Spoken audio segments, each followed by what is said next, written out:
നമുക്ക് പെട്ടെന്നൊരു സാമ്പാർ റെഡിയാക്കിയാലോ? നാളികേരോ തോരൻപരിപ്പോ ഒന്നും തന്നെ ചേർക്കാണ്ട് വളരെ പെട്ടെന്ന് കുക്കറിൽ ഒരു 10 മിനിറ്റിലൊരു സാമ്പാർ റെഡിയാക്കാം.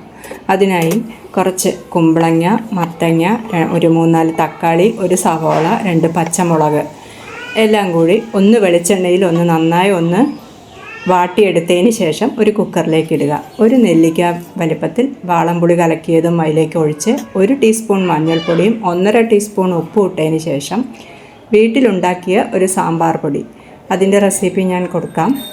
ആ സാമ്പാർ പൊടി ജാറിലേക്കിട്ട് അതിലേക്ക് ഒരു പകുതി സവോള ചേർത്ത് ഒന്ന് ക്രഷ് ചെയ്തെടുത്തതിന് ശേഷം ആ സാമ്പാർ പൊടിയും അതിലേക്ക് ചേർത്ത് 2 കപ്പ് വെള്ളം ഒഴിച്ച് കുറച്ച് മല്ലിയിലയും കുറച്ച് കറിവേപ്പിലയും ഇട്ടതിന് ശേഷം കുക്കർ അടച്ച് വെച്ച് ഒരു വിസിൽ വരുന്നതുവരെ കുറഞ്ഞ തീയിൽ വേവിച്ചെടുക്കുക.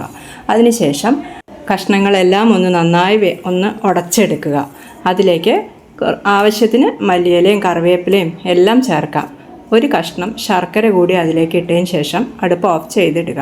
അതിലേക്ക് നമുക്കൊരു താളിപ്പ് റെഡിയാക്കാം. അതിനായി ഒരു പാൻ അടുപ്പിൽ വെച്ച് കുറച്ച് വെളിച്ചെണ്ണ ഒഴിച്ചതിന് ശേഷം ഒരു ടീസ്പൂൺ കടുകിട്ട് നല്ലവണ്ണം പൊട്ടിയാലുടൻ അതിലേക്ക് 2 വറ്റൽമുളക് പൊട്ടിച്ചതും കുറച്ച് കറിവേപ്പിലയും കൂടി ഇട്ടതിന് ശേഷം നന്നായി മൊരിഞ്ഞത് ഈ സാമ്പാറിലേക്ക് ഒഴിച്ചു കൊടുത്തു കഴിഞ്ഞാൽ അവസാനം കുറച്ച് കായപ്പൊടി കൂടി അതിലേക്ക് വിതറി കൊടുക്കുക. അടുപ്പ് ഓഫ് ചെയ്തിടുക.